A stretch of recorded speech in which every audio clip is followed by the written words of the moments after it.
어떻게 알 수 있는가 이렇게 바꿨고요. 그리고 시편 19편 1절부터 4절까지를 포함을 시켰습니다. 자, 오늘 말씀을 시편 19편 그리고 디모데후서 3장 이렇게 두 군데 있는 말씀 보겠습니다. 다 같이 일어나셔서 찾아서 함께 보겠습니다.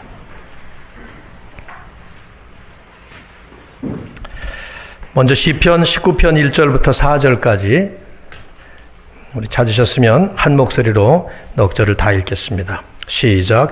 하늘이 하나님의 영광을 선포하고 궁창이 그의 손으로 하신 일을 나타내는도다. 날은 날에게 말하고 밤은 밤에게 지식을 전하니 언어도 없고 말씀도 없으며 들리는 소리도 없으나 그의 소리가 온 땅에 통하고 그의 말씀이 세상 끝까지 이르도다. 하나님이 해를 위하여 하늘에 장막을 베푸셨도다. 아멘. 디모데후서 3장 15절부터 17절입니다. 우리 신약 성경의 346페이지쯤 될 겁니다. 디모데후서 3장 15절부터 17절 같이 읽습니다. 시작. 또 어려서부터 성경을 알았나니 성경은 능히 너로 하여금 그리스도 예수 안에 있는 믿음으로 말미암아 구원에 이르는 지혜가 있게 하느니라. 모든 성경은 하나님의 감동으로 된 것으로 교훈과 책망과 바르게 함과 의로 교육하기에 유익하니 이는 하나님의 사람으로 온전하게 하며 모든 선한 일을 행할 능력을 갖추게 하려 함이라. 아멘. 자리에 앉으시기 바랍니다.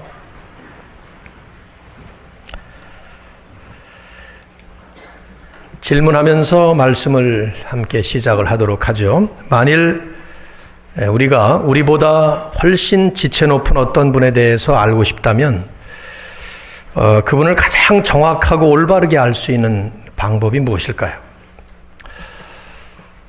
어떤 사람에 대해서 알기를 원한다면 우선 방법은 여러 가지겠죠. 조사하는 것입니다. 요즘 같으면 유명한 분 같으면 구글 같은 거 치면 적당한 인포메이션들이 나오니까 말이죠. 그분이 어디 사는지, 주소가 어딘지, 어떤 일을 하는지, 직장이 어떤 직장인지 이런 거 등등 알아볼 수 있을 겁니다. 그러나 이제 그런 정도의 정보는 알 수 있겠지만 정말 중요한 그분의 인격이라든가 사람 됨됨이라든가 그런 것은 알 수가 없을 겁니다. 다만 이제 그런 것까지 알려면 또 다른 방법은 그분을 잘 알고 있는 사람에게 물어보는 것입니다. 가족이나 친척이나 혹은 가까운 친구들이나 그러면 그 가까운 사람들이 그분에 대해서 아마 알고 있는 만큼 자기 견해를 말해주겠죠. 하지만 그것도 어느 정도는 맞을지 모르지만 정작 그 당사자를 제대로 잘 표현한다고 말할 수 있는지는 모르겠어요. 어떤 방법을 하든 간에 제가 생각할 때는 가장 정확하고 또 바른 방법이라고 하면 그분 본인이 직접 자기에 대한 얘기를 해주는 것입니다. 그 말이 진실을 말해주기만 한다면, 거짓말을 하지만 않는다면 그분이 자기에 대한 모든 것들을 직접 말해주는, 자세하게 설명해주는 그 방법이 가장 옳은 방법일 거예요. 한 가지 문제가 있다면 그분이 많이 너무 높은 분이라서 내가 직접 찾아가서 만날 수 없는 분이라면 어려울 겁니다. 요즘이야 대통령도 만나려면 만날 수 있는 세상이니까 괜찮겠지만 옛날에는 왕 같은 존재는 함부로 만날 수가 없잖아요. 그러니까 보통 일반인들은 왕의 얼굴조차 모르고 사는 것입니다. 일반 백성들은. 그럴 때 그 왕에 대해서 알 수 있는 가장 올바르고 바른 방법은 그 왕이라는 존재가, 그 지체 높으신 분이 스스로 자기를 나타내 주시고 내려와 주셔서 자기에 대한 모든 것들을 알려주는 그런 방법이겠죠. 신학적으로 얘기한다면 성경이 말씀하는 얘기를 보면 이런 것들을 계시, revelation 이렇게 말을 합니다. 낮고 낮은 유한한 우리 인간이 높고 높은 무한하신 그 하나님에 대해서 알 수 있는 유일한 길이 뭐냐? 그것은 하나님께서 직접 우리 수준에 맞게 자기를 낮추시고 내려오시고 나타내서 보여주셔야만 가능한 것이죠. 그래서 하나님께서 자신을 우리에게 알려주시고 보여주시는 그런 것들을 가리켜서 성경은 하나님의 계시, revelation 이렇게 얘기를 합니다. 만물의 창조자이시고 이 우주의 운행자이신 하나님을 알 수 있는 유일한 길이 뭐냐? 그것은 하나님께서 계시해 주셔야만 그리고 그 계시를 받은 사람만 그 하나님에 대해서 알 수 있다는 것입니다. 예수님께서 직접 하셨던 말씀 한마디를 보면 앞으로 이제 교리 설교기 때문에 계속 자막에다가 성경을 띄울 텐데요. 여러분이 성구라도 좀 이렇게 이 주제에 대해서는 참 중요한 성구라는 부분들만 좀 뽑아서 띄우려고 합니다. 주님이 하신 말씀이에요. 뭐라고 말씀하셨는가 하면 내 아버지께서 모든 것을 내게 주셨으니 아버지 외에는 아들을 아는 자가 없고 아들과 또 아들의 소원대로 계시를 받는 자 외에는 아버지를 아는 자가 없느니라. 하나님께서 주시는 그 계시를 받는 자 외에는 하나님 아버지를 알 수 있는 길이 없다 그 말이에요. 사실 이것은 일종의 상식입니다. 저 차원의 세계에 속한 자가 자기보다 훨씬 높은 고차원에 속한 존재에 대해서 알고 싶다면 유일한 길은 그 높은 고차원의 세계에 속한 존재가 이 낮은 저차원으로 내려와서 자기 자신을 알려주는 계시의 방법밖에 없어요. 예를 들면 여러분 집에서 강아지를 기르시는 분들, 그 강아지가 주인에 대해서 어떻게 알겠습니까? 주인이 뭘 좋아하는지, 어떨 때 화가 나는지, 어떨 때 기분이 좋아하는지, 이걸 강아지가 자기가 연구해서 알 수 있는 방법이 없어요. 주인이 그 강아지가 알아들을 수 있는 말이나 행동이나 제스처를 통해서 그것도 계속 반복해서 그 수준에서 이해할 수 있도록 알려주어야만 가능한 것입니다. 어린 아기가 부모에 대해서 어떻게 알 수 있을까요? 연구해서 모릅니다. 그 부모가 어린 아기가 알아들을 만한 말, 알아들을 만한 행동이나 제스처를 계속해서 그에게 알려줌으로 인해서 부모의 마음과 뜻을 전달해 주어야 어린 아기는 자기 수준에 맞게 점점 더 알아갈 수가 있습니다. 마찬가지로 전능하신 하나님이 계시다면 온 세상의 주인이신 그 하나님, 무궁무진하시고 무한광대하신 그런 하나님이 계시다고 하면 어떻게 그 하나님을 알 수 있는가? 방법은 하나예요. 하나님께서 우리 수준에 맞게 스스로 내려오셔서 자기 자신을 나타내 계시에 보여주셔야만 그건 가능한 것입니다. 오늘 저는 이 하나님의 계시에 대한 말씀을 나누게 될 텐데 우선은 하나님께서 자신에 대해서 쓰신 성경을 통해서 우리가 정리를 해본다면 하나님은 자기 자신을 모든 사람들에게 계시하셨다는 것입니다. 세상 모든 사람들이 하나님을 알 수 있도록 하나님은 다 계시하셨다는 거예요. 이것을 우리가 일반 계시, 영어로 하면 general revelation 그 표현을 씁니다. 이 일반 계시, 모든 사람이 알 수 있도록 하나님이 당신을 알리신 그 일반 계시는 두 가지의 형태로 나누어집니다. 첫째는요, 우리 인간 안에 하나님이 자신을 계시하셨습니다. Inside us. 또 하나는 우리 주변에, 세상에 하나님의 자신을 계시하셨습니다. Around us. 우리 안에, 우리 주변에. 그렇게 하나님은 두 형태의 일반 계시를 우리에게 주셨어요. 자, 이걸 하나씩 생각해 봅시다. 첫째는 사람 안에 새겨놓으신 하나님의 형상이에요. 일종의 하나님의 자국이죠. 우리 안에 내면 속에 하나님을 알 수 있도록 하는 증거를 주셨다는 것입니다. 창세기 1장을 보시면 여러분 성경 첫 서두가 하나님이 세상을 창조하신 것을 쓰고 있는데 거기에 사람 창조에 대해서 특별한 일이 나옵니다. 뭐가 나옵니까? 하나님이 이르시되 우리가 우리의 형상을 따라 우리의 모양대로 우리가 사람을 만들자. 여기 우리라는 말은 아직 fully 전체적으로 우리에게 계시하시지 않은 삼위일체가 이 단어 안에 담겨져 있습니다. 여기 삼위일체는 모르지만 하나님의 복수성을 보이죠. 우리라는 그 단어가 하나님이라는 그 단어 자체도 복수성이에요. 엘로힘 하는 말이 엘이라는 말이 하나님이라는 단수인데 뒤에 임이라는 단어가 붙으면 히브리어에서는 복수가 되는 것입니다. 그러니까 하나님이라는 그 단어 자체도 복수성을 갖고 있어요. plurality.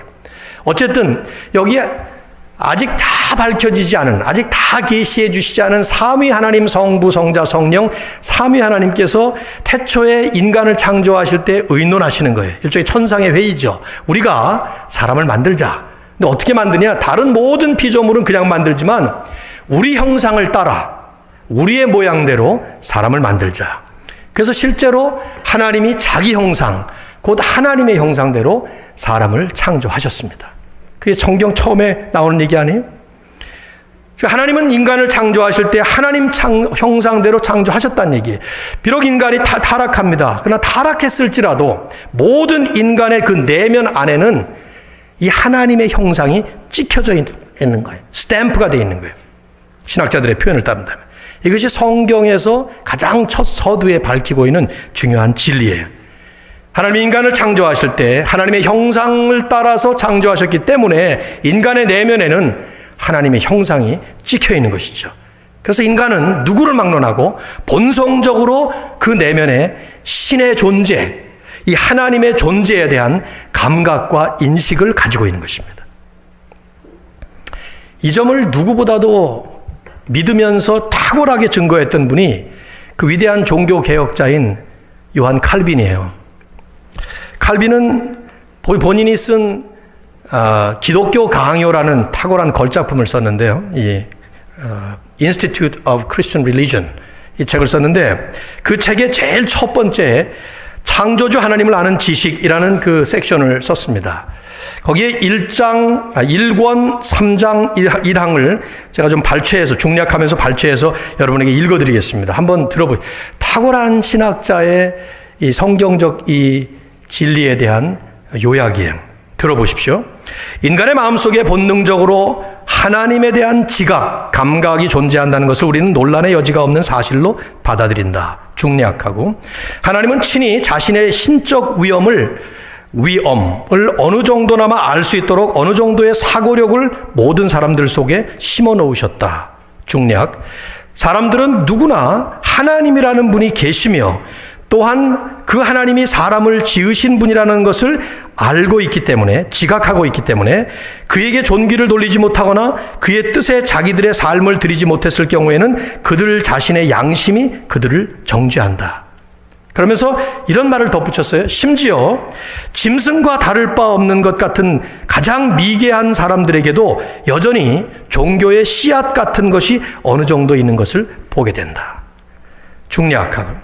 그래서 세상이 시작된 이래로 종교 없는 지역, 종교 없는 도시, 종교 없는 가족이 있었던 적은 없었는데 이런 사실이야말로 신에 대한 감각이 모든 사람들의 마음속에 새겨져 있다는 무언의 고백인 셈이다. 그러면서 우상 숭배의 예를 들었습니다.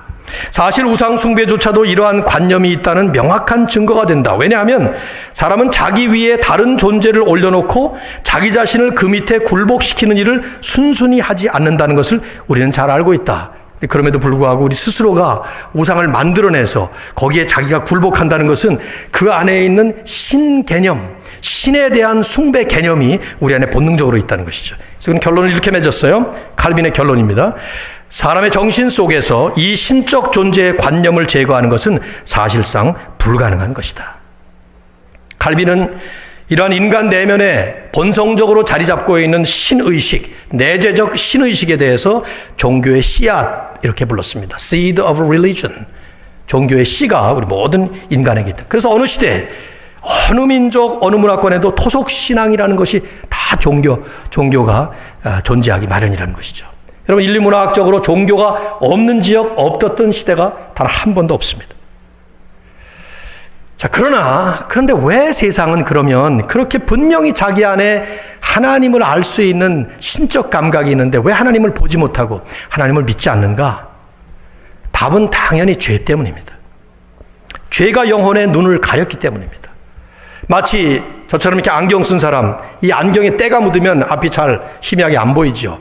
겨울철에 추운 데 있다가 따뜻한 데로 확 들어오면 그냥 쫙 하고 김이 서려서 아예 앞이 안 보여버리죠. 저는 안경을 쓰고 있기 때문에 아주 그 예화가 탁 생각이 나는데 비슷해요. 죄가 인간의 눈을 가려버렸기 때문에 이 죄라는 것이 인간의 정상적 정서를 망가뜨리고 인간의 뛰어난 감각을, 이 지각을 둔탁하게 만들었기 때문에 인간은 본능적으로는 하나님을 알지만 그 안에 있는 것을 분명히 믿으면서도 그러면서 하나님을 부인하는 것입니다. 알면서도 믿지 않고 섬기지 않고 영광을 돌리지 않는. 좀 있으면 이제 바울이 한 말씀이 나오게 되는데, 중요한 것은 이러한 그 인간의 본능적인 내재적 신의식 때문에 무신론자라 하더라도, 아주 공격적인 무신론자라 하더라도, 자기는 무신론자라 하는데 자기도 모르게 하나님을 찾게 되는 반사적인, 무의식적인 반응을 보일 때가 있는 것입니다. 그래서 엉뚱한 일들이 가끔 일어나죠. 미국의 그 무신론자들의 모임인 무신론 협회라는 게 있어요. 무신론 협회의 회장을 지냈던 유명한 사람으로 여자인데요. 메릴린 머레이 오헤어라는 여성이 있습니다. 이 사람은 자기 스스로 하나님의 존재를 믿지 않는 무신론자일 뿐만 아니라 기독교를 반대하는 anti Christian movement, 이 반기독교 운동에 가장 앞장섰던 아주 전투적인 핵심적인 전위 리더였습니다. 여러분, 미국의 한때는 공립학교 퍼블릭 스쿨에서 기도가 허락됐습니다. 근데 이런 사람들 때문에 기도가 폐지된 거예요. 이런 사람들이 운동을 해서. 그래서 이 사람이 이제 한참 미국 공립학교에서 기도하면 안 된다 하는 그런 운동을 이제 벌리기 위해서 실제로 기도 금지 운동을 벌렸어요. 이게 법원까지 올라가서 법원에서 통과된 것인데, 공립학교에서는 기도하면 안 된다. 이걸 그 당시만 해도, 이 사람이 이 운동을 벌일 때만 해도 보편적인 그 분위기가, 미국 분위기가 된다는 분위기였어요. 그런데 이제 재판까지 올라가서 법원에서 이제 판결이 내리는데, 법정에서 판결이 나는 날 이 사람이 기대하지 않게 승리를 한 거예요. 그러니까 법정에서 판사가 무신론자인 이 사람에게 승소 판결을 내린 거예요. 앞으로는 퍼블릭 스쿨에서는 기도하면 안 된다.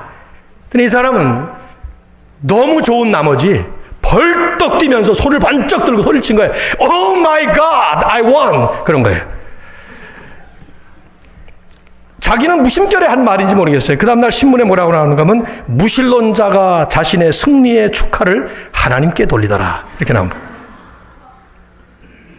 이런 일이 최근에도 있었죠. 요즘에 아마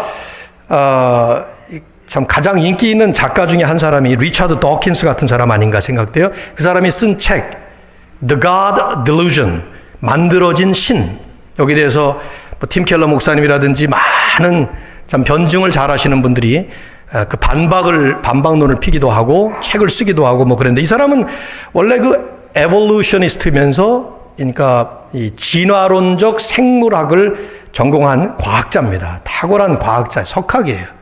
근데 지금은 이제 과학자로보다는 이런 책을 쓰면서 아주 강력하게 과학적인 논증을 통해서 기독교는 엉터리다, 신이라는 것은 존재하는 게 아니라 사람의 마음속에 만들어진 것이다, 이걸 이제 입증하기 위해서 여러분 유튜브 들어가 보면 이 사람에 대한 게 많이 나옵니다. 근데 이런 사람도 실언을 한 적이 있어요. 2012년 2월 14일인데요. 영국 라디오 방송인 BBC 방송에 나와서 그 서울 성 바울 대성당의 신부 중에 한 사람인 레버런드 길레스 프레이저라는 그 신부와 토론하게 됐습니다. 물론 그 신부는 이제 기독교를 옹호하고 이 사람은 반대하는 입장인데, 거기도 더킨스가 늘 하는 게 기독교인들을 비하하고 폄하하고 그러는 거예요. 얼마 전에도 그 워싱턴에 와서 수십만 명 앞에서 기독교인들을 노골적으로 무시해라, 그 사람들을 모욕을 줘라, 막 이런 그 강연을 해서 센세이션을 일으켰던 적이 있는데, 이제 여기서도 그런 겁니다. 둘이 대담을 하면서 크리스찬이라는 사람들이 교회도 안 가고 성경도 안 읽고 그러면서도 크리스찬이라고 그러고, 성경을 물어보면 복음서의 첫 복음이 뭔지도 알지도 못하고 막 이렇게 된 거예요. 제가 어제도 이걸 확인하느라고 유튜브에 들어가서 이 사람이 한 걸 실제로 들었어요.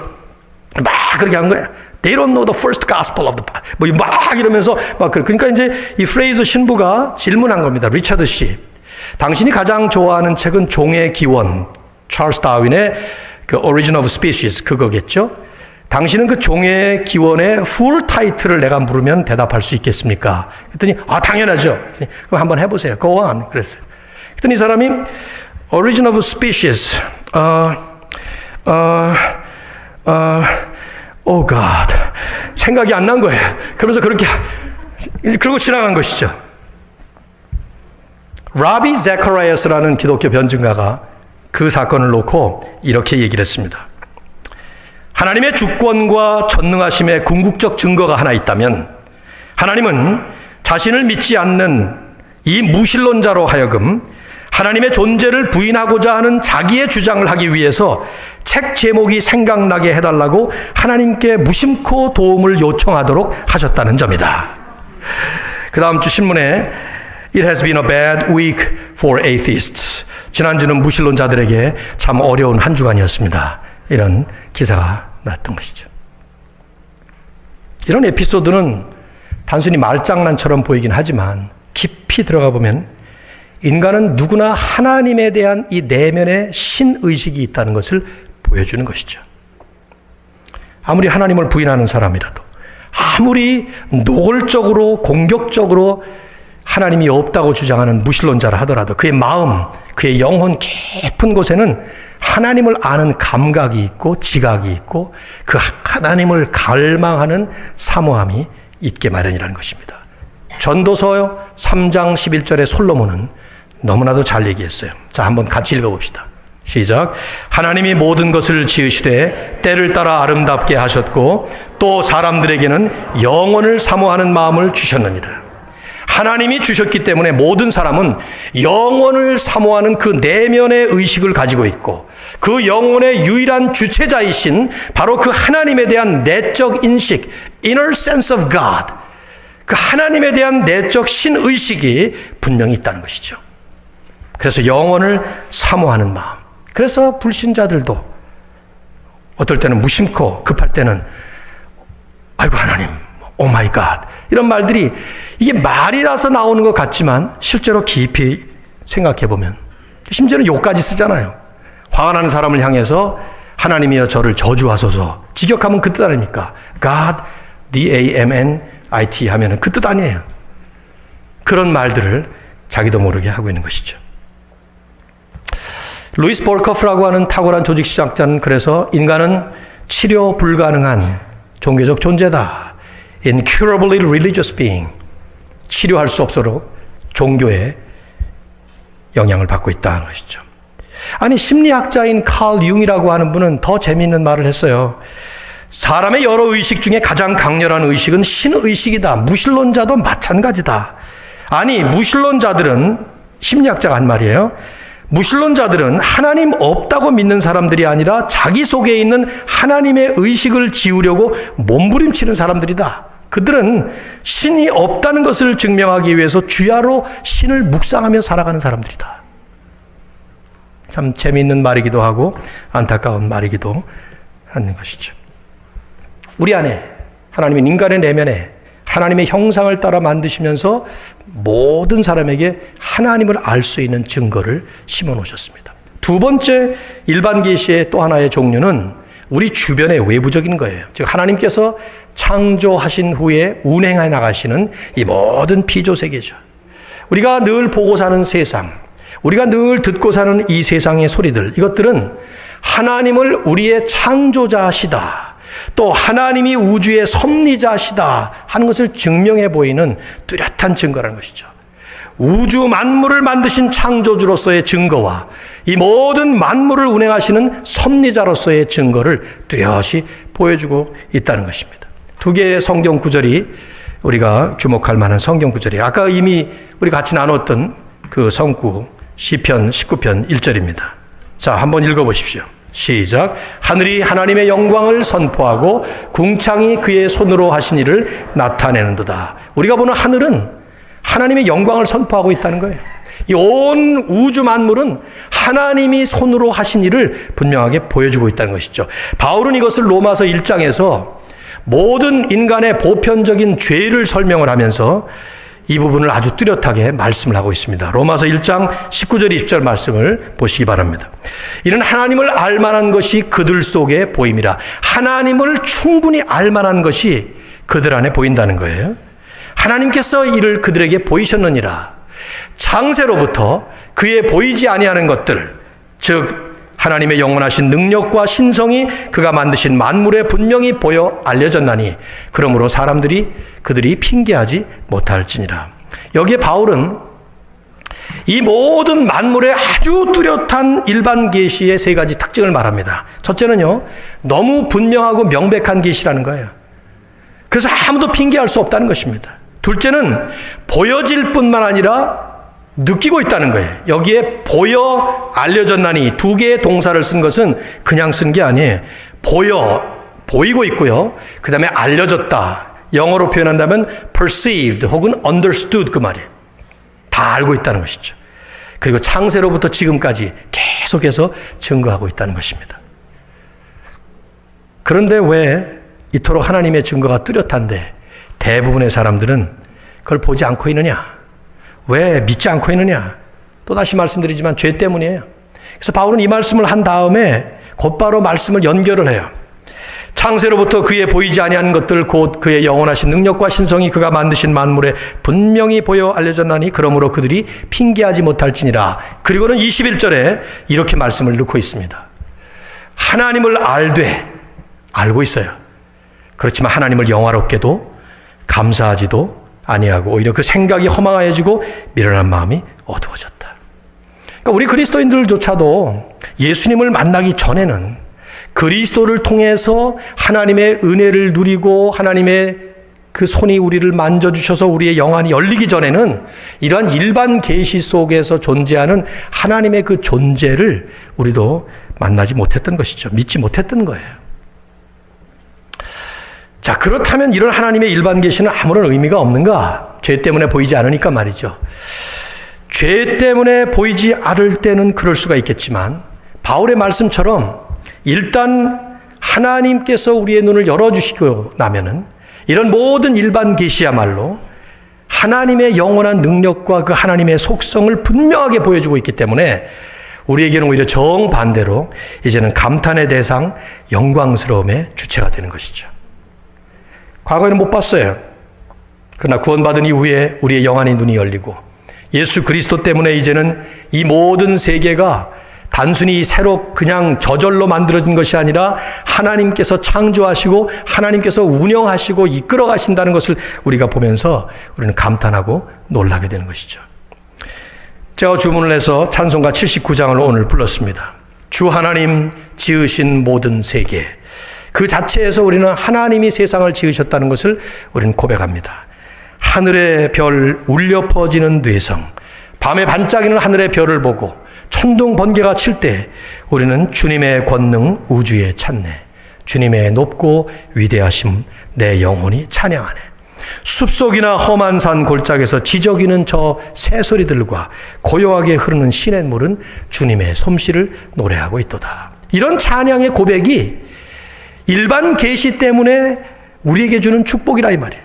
하나님을 알게 된 다음에 예수 그리스도를 통해서 하나님에 대해서 눈이 열리게 되고 나면은 이런 모든 우리 주변에 있는 모든 것들이 내 안에 있는 하나님의 형상이 그냥 보이는 게 아니에요.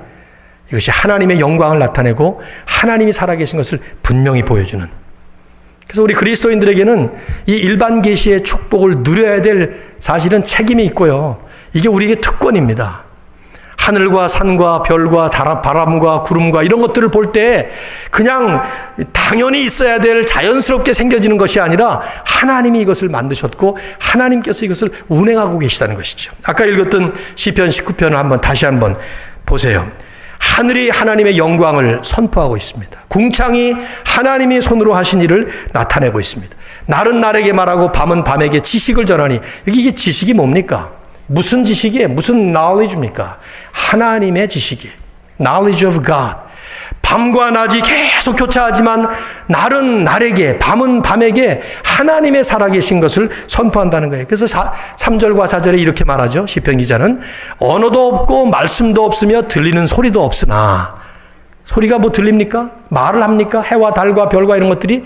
그러나 그의 소리가, 하나님의 소리가 온 땅에 통하고 그의 말씀이 세상 끝까지 이르도다.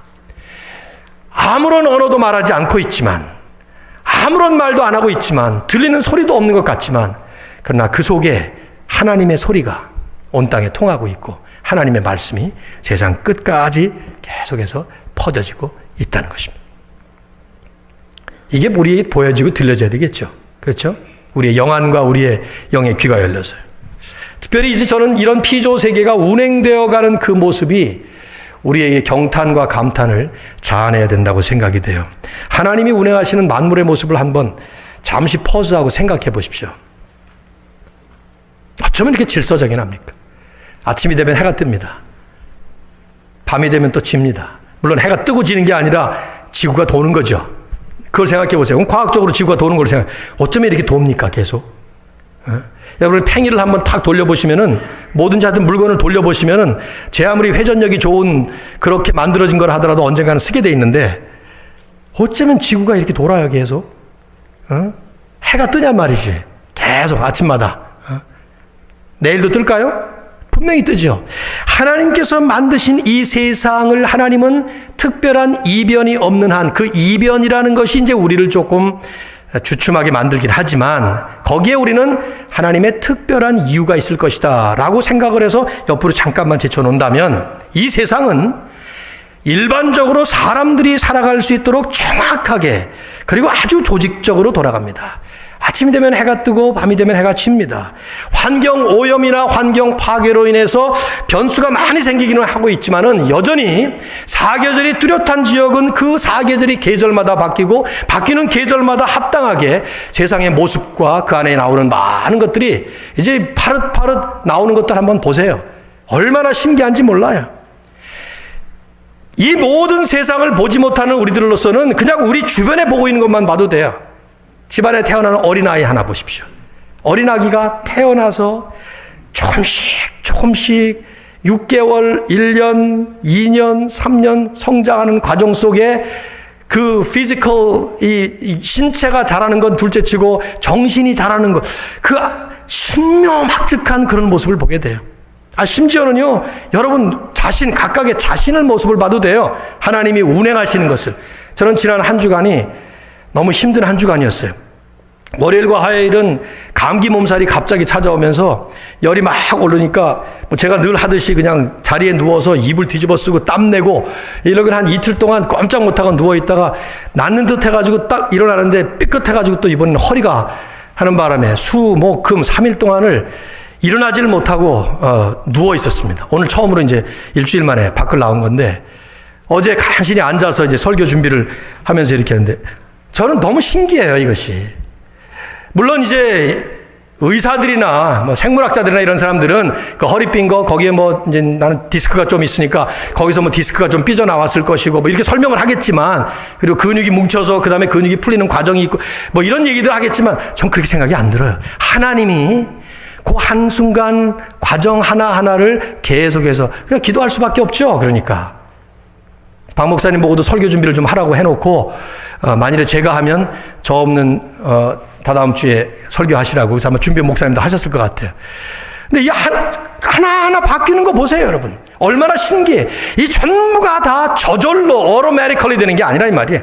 저절로 해가 뜨고 저절로 해가 지고 하는 게 아니라 저절로 사람이 쓰러졌다 다시 일어나는 게 아니라 이 말. 하나님께서 그렇게 이 세상 우주 만물을 포함한 나를 포함한 전 우주를 붙잡고 운행하고 계시기 때문이죠. 제 말이 아니에요. 히브리서 1장 3절에 제가 자주 인용하는 말씀입니다. 여기 예수님에 대해서 말씀을 하면서 예수께서 이렇게 하고 계시다고 말씀을 하고 있습니다. 읽어보십시오. 여기 이는 하는 말은 그 앞에 나오는 말이니까. 자, 같이 시작. 이는 하나님의 영광의 광채시요 그 본체의 형상이시라. 이게 누구를 말하는 거냐고요? 그리스도예요. 그리스도가 하나님의 영광의 광채시고 하나님의 본체의 형상이시라는 거예요. 근데 그분이 뭘 하느냐? 그의 능력의 말씀으로 만물을 붙들고 계시다. He sustains. 예수 그리스도께서 태초에 말씀 한마디로 세상을 창조하셨던 그 능력의 말씀으로 이제는 붙들고 계시는 거예요. 저처럼 이렇게 손을 잡고 붙드는 게 아니라 말씀 한마디로 능력의 말씀으로 붙드시는 거예요. 지구가 돌아가도록 붙드시는 거예요. 이게 서지 않도록, 태양계에서 튀어나가지 않도록, 그리고 우리 한 사람 한 사람이 이렇게 우리의 삶을 운영해 나가고 영위해 갈 수 있도록 우리를 붙들고 계시는 거예요. 맥박이 1분에 몇십 번을 뛰도록 주님께서 붙들고 계신 것입니다. 호흡이 1분에 몇 번 들락날락해서 산소가 들어갔다가 불뱀 나가고 그런 것들이 할 수 있도록 우리의 몸에 음식이 들어가서 그 음식이 우리의 몸에 신체를 튼튼하게 지탱해 줄 수 있도록 자양분이 되어주고 불필요한 분비물들이 전부 나가도록 주님이 지켜주시는 거예요. 붙들고 계시는 거예요. 운행하고 계시는 거라 이 말이죠. 이것이 하나님이 이 세상에 지금 엄연히 존재하고 계시는 뚜렷한 증거라는 것입니다. 그게 바로 일반 계시의 진리예요. 여러분, 세상은 이걸 믿지 못합니다. 왜냐하면 죄 때문에 보이지 않아요. 우리도 그랬어요. 그러나 이제는 하나님께서 은혜를 통해서 예수 그리스도로 말미암아 우리의 눈을 열어주시니까 보이지 않던 하나님이 보이는 것과 똑같이 믿어지고, 보이지 않는 천국이 분명한 현실로 존재하는 현실 세계인 것을 믿음으로 고백할 수 있는, 그리고 살아가는 매일매일 매 순간 모든 과정이 바로 이 하나님의 붙들어 주시는, 창조 크리에이션만 아니라 서스테이닝, 붙들어 주시는 그 하나님의. 하지만 이러한 일반 계시는 한계가 있습니다. 이런 일반 계시만 가지고서는 하나님께서 우리에게 요구하시는 구원을 얻기에 합당한 지식을 터득하기에 부족한 것이죠. 미리 말씀드린 것처럼 죄 때문이에요. 죄 때문에 우리는 이런 마땅히 충분히 볼 수 있는 하나님의 흔적을 못 보는 것이죠. 내 안에도 내 주변에도. 바울은 그것을 로마서 아까 계속 말씀드렸던 1장 20절 이하의 말씀을 하고 있어요. 창세로부터 그의 보이지 아니하는 것들 곧 그의 영원하신 능력과 신성이 그가 만드신 만물에 분명히 보여 알려졌나니 그러므로 그들이 핑계하지 못할지니라. 그러면서 덧붙인 말씀이에요. 그러나 그렇게 하나님을 알지만, 알면서도 알되 하나님을 영화롭게도 아니하고 감사하지도 않고 오히려 그 생각은 허망하여지고 미련한 마음으로 마음은 어두워졌습니다. 예수님은 마태복음 13장에서 이사야 선지자의 말을 인용을 하면서 그 현상을 이렇게 얘기하고 있습니다. 듣기는 들어도 깨닫지 못하고 보기는 보아도 알지 못하리라. 이 백성들의 마음이 완악하여져서 그 귀는 듣기에 둔하고 눈은 감았도다. 보아도 보지 못하는 거예요. 들어도 듣지 못하는 거예요. 마음이 완악하여졌기 때문에 깨닫지를 못하는 것입니다. 그것이 바로 죄 때문이다. 그래서 더 이상 인간은 이 죄 때문에 탁월한 지혜를 가지고 태어났지만은 그 인간의 지혜는 스스로는 하나님을 알 수 없게 된 것입니다. 바울은 고린도전서 1장 21절에서 그렇게 선포를 해서 이 세상이 자기의 지혜로는 하나님을 알지 못한다. 그래서 택하신 방법이 뭐냐? 하나님께서는 전도에 미련한 것으로 믿는 자들을 구원하시기를 기뻐하셨도다. 그것이 이제 성령의 역사를 통해서만 이루어진다는 거예요. 사람의 지혜가 가르친 말로 하지 아니하고 오직 성령께서 가르친 것으로 하니 영적인 것은 영적으로 분별하느니라. 아무리 깊은 통찰력을 갖춘 사상가도 자기 내면을 들여다보면서 하나님의 존재를 발견 못합니다. 온 세상을 다 돌아다니면서 세상을 탐험해도 그 안에 있는 뚜렷한 하나님의 증거를 찾아낼 수 없습니다. 하나님을 발견하고 그래서 영생의 길을 얻는 유일한 길은 길이요 진리요 생명이신 그 예수 그리스도를 보여줌으로써 그분을 통해서 하나님을 알게 하고 그분을 통해서 구원을 얻게 하는 성경을 통해서만 가능하게 하셨습니다. 일반 계시들 위에 죄인들이 하나님을 더 분명하게 깨달을 수 있도록, 그래서 하나님의 뜻을 분명히 알고 구원의 길을 찾을 수 있도록 하나님은 특별한 계시를 내려주신 것이죠. 그것이 바로 성경이에요. 그래서 우리는 성경을 특별 계시 이렇게 말을 합니다. 성경에 나오는 일반 특별 이런 형용사들은 없지만 신학자들은 성경 전체를 연구해 보니까 그렇게 정리할 수 있다고 생각을 하게 된 것이죠. 저도 그렇게 믿습니다. 그래서 우리는 이 성경적인 진리를 잘 요약한 신앙 고백서 안에 이 부분을 가장 먼저 담아놓은 거예요. 1646년에 작성된 이후에 350년을 내려오면서 별로 수정되지 않고 이 개혁주의 개신교의 마치 대헌장처럼 그렇게 여겨지고 있는 웨스트민스터 Confession of Faith, 웨스트민스터 신앙 고백서의 가장 첫 번째 장, 첫 번째 절, 1장 1절에 보면은 이렇게 시작을, 제가 여기를 띄우려다가 이거는 띄우는 것보다 그냥 여러분이 듣는 게 나을 것 같아요. 함축적인 좀 복잡한 문장인데 제가 끊어서 번역을 따로 했습니다. 한번 들어보십시오. 자연의 빛과, 자연의 빛이라는 것은 the light of nature라는 말은 우리 안에 있는 본성을 얘기하는 것입니다. 자연의 빛과 창조와 섭리의 사역들은 하나님의 선하심과 지혜와 능력을 명확하게 나타내 보여줌으로써 사람들은 누구도 핑계할 수 없다. 그러나 그것들은 하나님에 대한 지식과 구원에 반드시 필요한 하나님의 뜻을 아는 지식을 주기에는 충분하지 못하다. 그러므로 하나님께서는 여러 시대에 여러 방식들로 자기 자신을 계시하시고 자신의 뜻을 교회에 선언하시기를 기뻐하셨다. 그 후에 그 진리를 더 잘 보존하고 더 잘 전파하시기 위해서 또한 육신의 타락과 사탄과 세상의 악의에 대항하여 교회를 더 굳게 세우시고 위로하시기 위해서 그 계시하신 내용을 온전하게 기록하시게 되었고, 그러므로 성경은 가장 필요하게 되었고, 하나님께서 그의 백성들에게 그의 뜻을 계시하시던 이전의 방식들은 중단된 것이다. 이것이 웨스트민스터 컨페션 오브 페이스의 제일 처음에 나오는 첫 번째 문장입니다. 왜냐하면 성경이 뭐냐를 아는 것이 시작이기 때문에 그래요. 그래서 기독교가 한참 타락의 경지에 이르렀을 때 그것을 개혁을 시켰던 종교개혁자들이 다들 연합을 해서 외쳤던 첫 번째가 Sola Scriptura, Only Scripture, 오직 성경. 거기서부터 우리의 하나님의 진리는 시작이 된다는 것이죠. 오늘 설교의 제목을 성경은 무엇인가 이렇게 하려고 했지만 다음 주에 그 제목으로 다시 하겠는데요. 성경은 무엇인가 질문한다면 하나님이 주신 특별 계시의 말씀이에요. 일반 계시 가지고는 죄인인 인간이 하나님을 알 수 없기 때문에 하나님이 하나님을 알 수 있도록, 하나님을 알아서 구원받을 수 있는 구원에 이르는 지혜를 가지도록 성경을 주셨어요.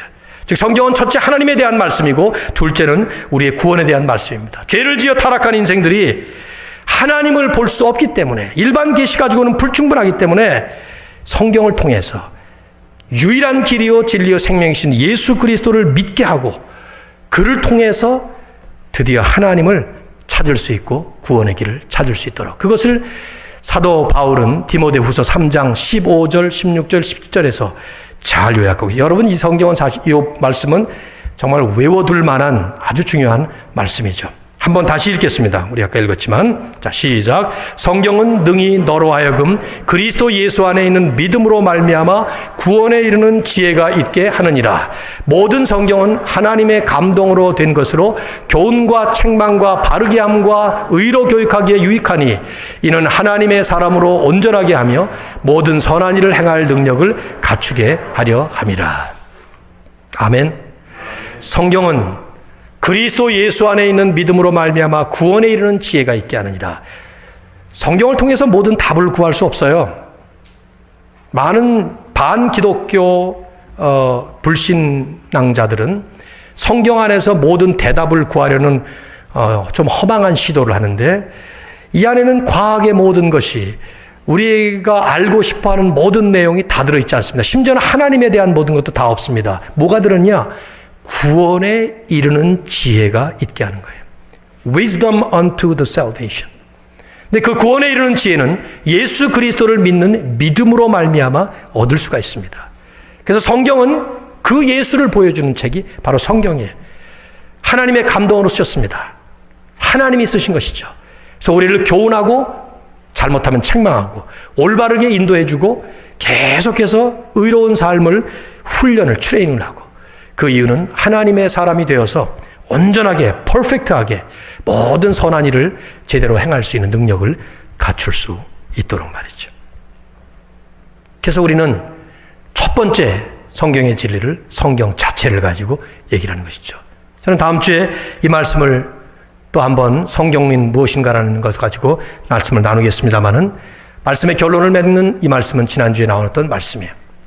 내가 곧 길이요 진리요 생명이니 나로 말미암지 않고는 아버지께로 올 자가 없느니라. 누가 하셨죠? 예수님께서 하신 말씀입니다. 성경을 통해서 만나게 되는 예수 그리스도, 이미 그분을 만나셨기 때문에 이미 믿으시는 그리스도인들은 성경을 볼 때마다 그 안에 하나님을 발견하시는, 그리스도를 통해서 발견하시는, 그리고 생명의 길을 얻게 되는, 그래서 하나님 앞에 가는 그날까지 영광스럽게 하나님을 존귀히 올려드릴 수 있는 우리의 삶의 축복을 누리게 되는 것입니다. 이 귀한 은혜, 축복, 영광이 우리 모두에게 함께하기를 주의 이름으로 축원합니다. 하나님 감사합니다. 오늘도 거룩한 주일에 주님 앞에 나와 예배하는